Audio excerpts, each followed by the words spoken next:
William Millon here for GetMoreSports.com, and look who is atop the ACC standings, none other than North Carolina. The Tar Heels have really rebounded nicely after their stunning loss at Texas that had everybody kind of counting them out and questioning whether Roy Williams was still able to connect with players and get them to buy into a vision and compete for titles and compete for ACC championships as well. Yet here they are, undefeated in conference and back among the top 5 in the country. Why have they been able to do that? We've talked about Bryce Johnson a lot recently, starting to include him in the Naismith Player of the Year discussion, certainly in the ACC Player of the Year discussion.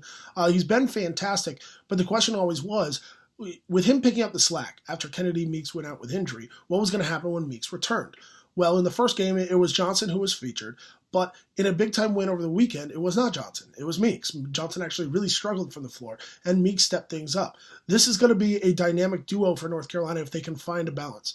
I still think that they need more from Justin Jackson as the year goes on because he's so talented and such an X-factor and matchup nightmare. They need him to play consistently. Marcus Page, as of late, has been inconsistent as well. They need him to step things up again.